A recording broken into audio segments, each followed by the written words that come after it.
ఎలాగున్నాం? ఆదాము చేసిన పొరపాటు మనం చేయకూడదు. ఆజ్ఞ అతిక్రమించడమే చెప్పాలి. ఆజ్ఞ అతిక్రమించడమే పాపం.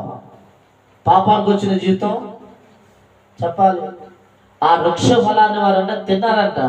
ఆ వృక్ష ఫలాన్ని తిని ఆ జ్ఞానంతో పాటు వారు తంట మరణాన్ని కూడా తెచ్చుకున్నారంట. చెప్పాలి. జ్ఞానంతో పాటు ఆ అతి జ్ఞానంతో పాటు మరణాన్ని కూడా ఏంట తెచ్చుకున్నారు. తెచ్చుకొని వారు నిశ్చయముగా శపించబడిన అనుభవంలో శపించబడిన జీవితాన్ని అనుభవిస్తూ ఉన్నారు. మనం చూసినట్లయితే వారు యోధుల తోటలో నుంచి బయటకు వచ్చినాక, మీరు చాలా జాగ్రత్తగా వినాలి. మీరు బైబిల్ గ్రంథంలో ఆ విషయం దొరకదు. యోధుల తోటలో నుంచి బయటకు వచ్చినాక వాళ్ళు ఏం తిన్నారు? వారు ఏం కట్టుకున్నారు? వారు ఎలా ఉన్నారు? వారికి ఎన్ని రోజులకి ఆహారం దొరికింది? అసలు వాళ్ళు ఉన్న ప్లేస్ ఏంటి? బైబిల్లో లేదు. ఎవరైనా అడిగినా చెప్పడానికి కూడా అవకాశము లేదు. అయితే నిశ్చయముగా శాస్త్రంలో రాయబడి ఉంది, వారు యోధుల నుంచి బయటకు వచ్చినాకంట 21 రోజు పట్టిందంట వారు ఆహారం తినడానికి. 21 నుంచి 27 దాకా. వారు 21 రోజు నుంచి మొదలుకొని 27వ రోజు దాకా వారు తినడానికి ఆహారం దొరకలేదంట. 27 రోజులకు 21 రోజులకు దొరికింది వారికి ఆహారం. వారు వెళ్తున్నప్పుడు అంట క్రూరమైన మృగాలు ఎదురైనాయి అంట, భయంకరమైన మృగాలు ఎదురైనాయి అంట. వారు అక్కడి నుంచి తిరిగి మళ్ళీ వారు పంట వేయటానికి, గోధుమలు పంట వేయటానికి వారందరికి వారు నిశ్చయముగా అడవిలో పడ్డారో, మరి ఆడపడ్డారో, ఎటు పడ్డారో, ఏమైపోయారో, ఏం చేశారో మొత్తానికి గింజలు తీసుకుని వచ్చి చెప్పాలి పొలమును దున్ని ఏం చేశాడంట? గోధుమ వేశారు. గోధుమ నుంచి మొదలుకొని ఒరేసారు. ఇక వారు వేయాల్సిన పంటలన్నీ స్టార్ట్ చేశారు. దేవుడి స్తోత్రం, హల్లెలూయా. అయితే నిశ్చయముగా నేను మళ్ళీ చెప్తున్నాను, దేవుని మాట వినకపోతే మరణమే, దేవునికి లోబడకపోతే మరణమే. చాలా మంది ఈరోజు విర్రవీగుతున్నారు, ఉంది అని, బలం ఉంది అని, ఏమంటే అర్థం ఉందని, శక్తి ఉందని, బంగారం, పొలాలు, డబ్బులు, నీకు ఎంత ఉన్నా సరే, నీకు ఏది ఉన్నా సరే, దేవుని మాటను ఎప్పుడైతే మనం పక్కన పెడతామో, దేవుని చిత్తాన్ని ఎప్పుడైతే పక్కన పెడతామో, కాసుకో, దేవుని మనం నిశ్చయముగా మరణ దూత రెడీగా ఉందంట. అందినోళ్ళని అందినట్టు చెప్పాలి, అందినోళ్ళని అందినట్టు తీసుకుని వెళ్ళిపోతుంది. దానికి వయసుతో పని లేదండి. మరణానికి వయసుతో పని ఉందా? మరణానికి వయసుతో పని లేదు. దానికి చిన్న లేదు, పెద్ద లేదు, స్త్రీ లేడు, పురుషుడు లేడు. నిశ్చయముగా అందినోళ్ళు అందినట్టు తీసుకొని వెళ్ళిపోతుంది. గుర్తుపెట్టుకో, దేవుని చేత మనం ఇంకా మహిమపరచబడాలి, దేవుడి చేత అభిషేకించబడాలి, దేవుని వెలుగు చేత నింపబడాలి, దేవుడి శక్తి చేత నింపబడాలి, దేవుడి ప్రసన్న చేత నింపబడాలి, దేవుని ఆశీర్వాదం చేత నింపబడాలి. యోధుల తోట అంటే ఆశీర్వాదం. నిశ్చయముగా ఆశీర్వాదకరమైన ప్లేస్ లోనే మనం ఉండాలి, ఆశీర్వాదకరమైన ప్లేస్ లోనే మనం నడవాలి. కానీ ఈరోజు చాలా మంది ఎక్కడ నడుస్తున్నారు? కాసేపు దేవుళ్ళో చెప్పాలి, ఆదివారం వచ్చేటికి దేవుళ్ళో, మరి మిగతా టైం అంతా ఎక్కడ ఉంటున్నావు? చెప్పాలి, మిగతా టైం అంతా ఎక్కడ ఉంటున్నావు? మనుషులు ఎవరు చూడకపోవచ్చు, మనుషులు ఎవరు నిన్ను క్వశ్చన్ చేయకపోవచ్చు, మనుషులు ఎవరు నిన్ను అడగకపోవచ్చు. దేవుడు గంపంతా కన్నేసుకొని చూస్తున్నాడు. మిగతా టైం కూడా నువ్వు దేవుడి సన్నిధిలో ఉన్న భయమే ఉంచాలి. నువ్వు ఇంటిలో ఉన్న, పొలంలో ఉన్న, సమాజంలో ఉన్న, ఎక్కడున్నా నిశ్చయముగా దేవుని భయం నీకు ఉండాలి. ఆదాముకు భయం లేదు కాబట్టి నిశ్చయముగా అవ్వ తీసుకొచ్చిన ఫలాలు ఎవరు ఏమాత్రము అడగకుండా, ఏమాత్రము క్వశ్చన్ చేయకుండా వెంటనే తిన్నాడు. ఎవరు చూసారా ఈ మాటను? మీరు బాగా గమనించినట్టయితే, దేవుడిచ్చిన స్త్రీ మాట అయితే ఆదాము విన్నాడు, కానీ దేవుడి మాట ఎంత భయంకరం అంటే, దేవుడిచ్చిన స్త్రీ మాట విన్నాడు కానీ దేవుడి మాట మాత్రము వినలేదు. ఈ రోజు మనం ఎవరి మాట వింటాము? భర్త మాట వింటాము, పిల్లల మాట వింటాము, తల్లిదండ్రుల మాట వింటాము, అన్నదమ్ముల మాట వింటాము, అందరి మాట వింటాము. కానీ మరి దేవుడి మాట వింటున్నామా? దేవుడి మాట విని నడుస్తున్నామా? దేవుడి మాట ప్రకారం నడుస్తున్నామా? దేవుడి మాట ప్రకారం ప్రవర్తిస్తున్నామా? ఆయన మాట అగ్ని వంటిదంట, ఆయన మాట సుత్తి వంటిది. సుత్తి తీసుకొని మగాడు కొట్టాలి. ఏం తీసుకొని? మలాడు తీసుకొని రావాలి. దేవుడి స్తోత్రం. బండబారిన హృదయాలు పగలు కొట్టాలంటే దేంతో కొట్టాలి? సుత్తితో కొడితే పగలు. మలాడు తీసుకొని రావాలి. దెబ్బకి పంట పగిలిపోదు. దేవుని స్తోత్రం. కాబట్టి దయచేసి దేవుడు మనతో మనం కొట్టకముందే మారిపోవాలి నిశ్చయంగా. పాపములు అందరూ ఉంటారు, పుట్టుకతో ఎవరు పరిశుద్ధులు కాదు. అందరిలో మైనస్లు ఉన్నాయి, అందరిలో తప్పులు ఉన్నాయి, అందరిలో తప్పుదెములు ఉన్నాయి. సరి చేసుకుని నిలబడటమే గొప్ప విషయం. ఆదాము దేవుడితో చూసారా?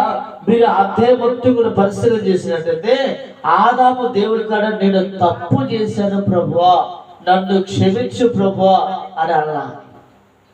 ఏమన్నా? ఆదాము మనం అధ్యాయం మీరు పరిశీలన చేసినట్టయితే మొత్తం 3వ అధ్యాయం కానీ 2వ అధ్యాయం కానీ 3వ అధ్యాయం చివరి దాకా చూస్తే ఆదాము నేను తప్పు చేశాను నన్ను క్షమించు ప్రభువా అని ప్రార్థన చేయలేదు. అవ్వ కూడా నేను తప్పు చేశాను నన్ను క్షమించు ప్రభువా అని అవ్వ కూడా అడగలేదు. సర్పం ఎందుకు అడుగుతాడు? సాతాను ఎందుకు అడుగుతాడండి? వాడి పని ఏంటి? నేను పాపంలో పడేయటమే. వింటున్నారు మీరు? అవ్వ ఆదాముని ఆది కాలంలో సాతాను ఎలా అయితే పాపంలో పడేశాడో ఈ రోజు ప్రతి స్త్రీని, ప్రతి పురుషుడిని, చిన్న లేరు పెద్ద లేరు అందరూ పాపంలో పడుతున్నారు. దేవుని స్తోత్రం. నేను నిన్న మా తమ్ముడు సెల్లో ఒక వీడియో చూశాను, ఫేస్బుక్లో నుంచి అప్లోడ్ చేశాను. అసలు ఆ వీడియో చూస్తే కళ్ళు బయర్లు కప్పినాయి. కనీసం వాళ్ళకి 8 సంవత్సరాలు 9 సంవత్సరాలు 10 లోపే ఉంటాయి. భయంకరమైన సాంగత్యం పాపంలో ఉన్నారు. చిన్న పిల్లలు ఇద్దరు, ఒక పెద్ద మనిషి చిన్న పిల్లతో ఉన్నాడు. ఎంత భయంకరమైన పాపం జరుగుతుందంటే అంత భయంకరమైన పాపం జరుగుతుంది. నేను మళ్ళీ చెప్తున్నాను, ఆజ్ఞ అతిక్రమించే పాపం అంటే దేవుడి మాట వినకపోవటమే పాపం. నేను చెప్తున్నా, రోమా రాసిన పత్రిక 6:9 రాయబడి ఉంది, ఏలైనగా పాపములు వచ్చి జీతం మరణం. అది 2వ మరణం, విడిపించలేని మరణం, శాశ్వతంగా నిన్ను బంధించే మరణం, నిశ్చయముగా నిన్ను నరకంలో తీసుకెళ్లి కూర్చోబెట్టే మరణం. ఇంకెన్నటికీ నువ్వు బయటికి రాలేవు. యేసు ప్రభువారు కూడా నిన్ను విడిపించడం గుర్తుపెట్టుకోవాలి. నిశ్చయముగా దేవుని వాక్యం చెప్తుంది, వారు చేసిన అవిధేయత పని మనం ఎన్నటికీ చేయకూడదు. దేవుడి కాడ తెలివి ఉపయోగించాలి కానీ అతి తెలివి ఉపయోగించకూడదు. ఏం ఉపయోగించాలి? దేవుడి కాడ తెలివి ఉపయోగించాలి, అందరికాడ తెలివితేటలు ఉపయోగించాలి, తెలివిగా ఉండాలి, జ్ఞానంగా ఉండాలి. కానీ అతి తెలివి పనికిరాదు దేవుడి కాడ. దేవుడు ఏం చేశాడు తెలుసా? నిశ్చయముగా మంచి చెడులు తెలివించే వృక్షఫలంలో లాస్ట్ విషయం మాట్లాడుతున్నాడు. నువ్వు ఆ వృక్షఫలం నుంచి నీకు జ్ఞానం ఎక్కువ అవుతుంది. ఈ రోజు మనిషి జ్ఞానం ఎలా ఉందో తెలుసా? నిశ్చయముగా మనిషికి అందట్లేదు, సమాజానికి అందట్లేదు, చాలా వేగంగా ఉంది. ఈ రోజు మనుషులు ఎటువంటి జ్ఞానంతో ఉన్నారంటే ఎవరైనా సరే సునాయాసంగా మోసం చేయొచ్చు. స్త్రీనైనా పురుషుడైనా ఎవరైనా సరే సునాయాసంగా మోసం చేసే పరిస్థితులు ఎంటర్ అయినాయి. చాలా వేగంగా ఉంది, స్పీడ్ కాలం అయింది. ఇదివటికి ప్రేమలు, ఇదివటికి ఆప్యాయత, ఇదివటికి బంధాలు, ఇదివరకు ఉన్న విషయాలు ఏమి కూడా ఇప్పుడు కనుమరుగైపోయినాయి. ఏది కూడా కనిపించట్లేదు. పాతవారిలో ఉన్న ప్రేమ ఇప్పుడు వచ్చే జనరేషన్ లో ఎవరిలో ప్రేమ లేదు. అంతా డబ్బే.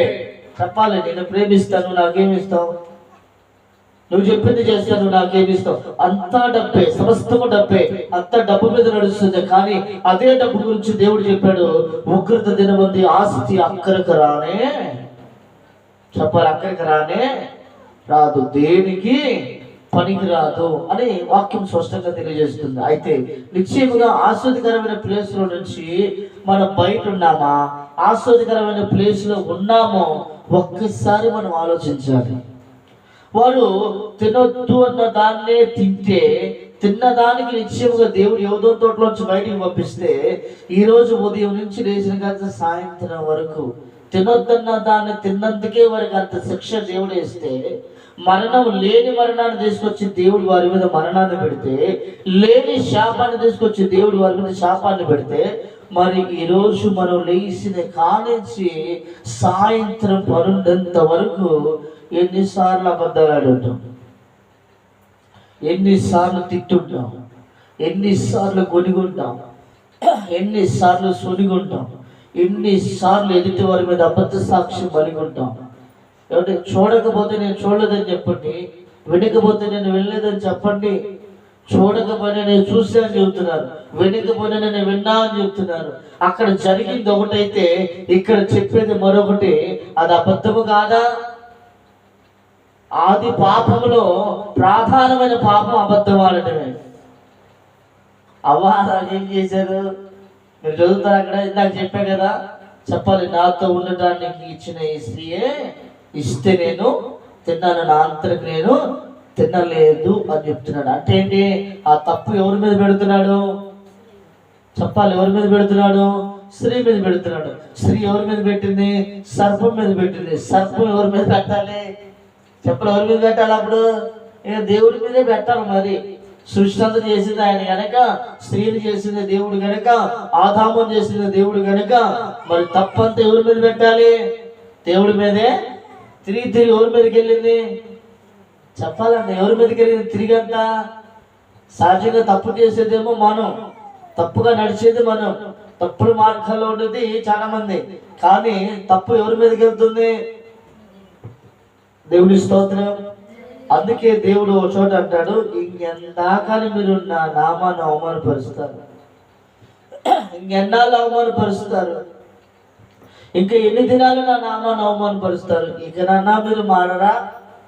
ఇకనన్నా మీలో మార్పు లేదా? ఇకనన్నా మీరు మార్చుకోరా అని దేవుడు నిశ్చయముగా మాట్లాడే సందర్భం చాలా స్థలాల్లో మనం చూస్తాం. దేవుని స్తోత్రం.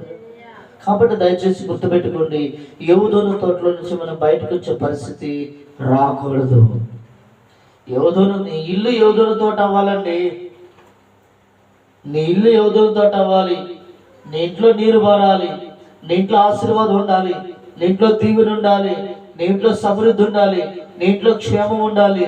నీ ఇంటికి 10 మంది వస్తే నిశ్చయముగా ఎన్ని రోజులైనా నిలబడే పరిస్థితి ఉండాలి అంటే నువ్వు ముందు దేవుళ్ళో ఉండాలి.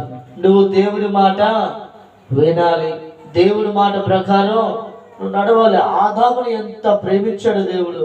ఆదాము అవ్వ మాటిని, ఆ ప్రేమనంతటిని పక్కన పెట్టి సునాయాసంగా పాపంలో పడి శాపాన్ని తెచ్చుకున్నాడు. దేవుని స్తోత్రం. ఏమండి, ఎంత భయంకరమైన విషయం అండి. అసలు లేని మరణాన్ని తీసుకొచ్చారండి. ఆ మరణం ఇప్పుడు ఏమైనా ఆగిందా? చెప్పాలి, మరణం ఆగుతుందండి? ఆగట్లేదు. శాపం ఆగుతుందా? ఆగట్లేదు. జన్మ పాపం, కర్మ పాపం ఒక వ్యక్తి అయితే, నిశ్చయముగా దేవుడు కలుగజేసిన మరణం మరొక శాపం. అది ప్రతి మనిషిని పరిచయం చేసుకుంటుంది, ప్రతి వ్యక్తిని తన్నుకొని వెళ్ళిపోతుంది. ఏమంటే మనిషి 1000 సంవత్సరాలు బ్రతకాలి, లేదా 2000 సంవత్సరాలు బ్రతకాలి, లేదా 3000 సంవత్సరాలు బ్రతకాలి. కానీ ఎవరైనా బ్రతుకుతున్నారా? ఎవరైనా ఉన్నారా? ఈ రోజు 40 సంవత్సరాలు బ్రతికేళ్ళకి కన్నా కష్టం అవుతుంది, 45 ఏళ్ళు బ్రతికేళ్ళకి కన్నా కష్టం అవుతుంది. ఈ రోజు యవనస్తులు చాలా మంది ఎక్కడ పడితే అక్కడ రాలిపోతున్నారు, చనిపోతున్నారు చాలా మంది. మనం గమనించాలి. యోధుని తోట, నీ ఇల్లు యోధుని తోట అవ్వాలి. నేను మళ్ళీ చెప్తున్నా, యోధుని తోటలో దేవుని సన్నిధి ఉంది. చెప్పాలి, యోధుని తోటలో ఎక్కడుందంట? దేవుడి సన్నిధి యోధుని తోటలో ఉంది. మరి ఈ రోజు నీ ఇంట్లో దేవుడి సన్నిధి ఉందా? దేవుడి సన్నిధి ఉండే విధంగా నువ్వు ప్రార్థన చేయాలి, దేవుడి సన్నిధి ఉండే విధంగా నువ్వు మొరపెట్టాలి, దేవుడి సన్నిధి ఉండే విధంగా నువ్వు దేవుడితో పోరాడాలి. ఖాళీ సమయం అంతా ఖాళీయే కదండి. ఆ సమయం అంతా ప్రార్థన చేస్తే ఎలా ఉంటుంది? ఆ సమయం అంతా దేవుడు స్తుతిస్తే ఎలా ఉంటుంది? ఆ సమయం అంతా దేవుడిని ఆరాధిస్తే ఎలా ఉంటుంది? ఆ సమయం అంతా బైబిల్ చదివితే ఎలా ఉంటుంది? ఈరోజు ఖాళీ సమయం అంతా ఏం చేస్తున్నామండి? ఈ ఖాళీ సమయం అంతా నిద్రపోవటానికి, ఖాళీ సమయం అంతా టీవీ చూడటానికి, ఖాళీ సమయం అంతా ఆట ఆడటానికి, ఖాళీ సమయం అంతా గొడవలకి, ఖాళీ సమయం అంతా వృధాగా చేస్తున్నారు చాలా మంది. అందుకే ఎఫెసీ పత్రికలో చెప్పాడు నిశ్చయంగా పౌలు భక్తుడు, సమయం లేదు. సమయం ఉందా? సమయాన్ని మీరు పోనీయొద్దు. ఎందుకంటే దినములన్నీ చెడ్డవి, ఏ రోజు మంచిది కాదు, పునరుత్థాన దినము తప్ప, ఆదివారము తప్ప, నువ్వు దేవుడి సన్నిధిలో ఉన్న సమయం తప్ప, నువ్వు దేవుడితో గడిపిన సమయం తప్ప, దినములన్నీ చెడ్డవే, ఏ రోజు మంచిది కాదు. నిశ్చయముగా ఆదాము అనుకున్నాడండి, సర్పంలోకి సాతాను వచ్చి మోసపుచ్చిందని. అవ్వ అనుకుందా? కానీ సాతాను చాలా తెలివిగా చాలా కీర్తులు ఉపయోగించి నిశ్చయముగా సర్పంలో కూడా వచ్చి వాడు మాట్లాడి వాళ్ళిద్దరిని మోసపుచ్చాడు. ఆదిలో సర్పం నడిచేదంట, ఆదిలో సర్పం ఎగిరేదంట, ఆదిలో సర్పం మాట్లాడేది. కానీ ఇప్పుడు సర్పము నిశ్చయంగా వారు ఆ ఫలం తిన్నాక, వారు ఆ తప్పు చేసినాక, వారు దేవుడి సన్నిధి కోల్పోయినాక, ఆ మహిమను కోల్పోయినాక, నిశ్చయముగా ఆశ్రయకరమైన ప్లేస్ ని నిశ్చయంగా వదిలిపెట్టి వారు బయటకు వచ్చినాక ఏం జరిగింది తెలుసా? చెప్పాలి, ఏం జరిగింది?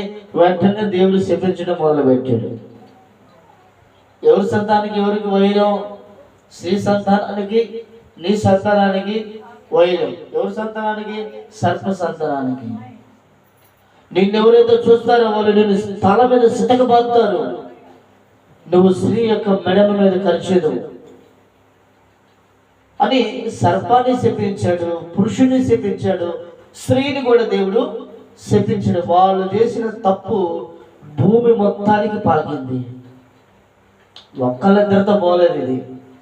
ఎన్ని దేశాలు అయితే ఉన్నాయో, ఎన్ని రాష్ట్రాలు అయితే ఉన్నాయో, ఈ భూమి ఎంతవరకు అయితే ఉందో మొత్తము నేల ఏమైపోయింది? శపించబడింది. దేవుని స్తోత్రం, హల్లెలూయా.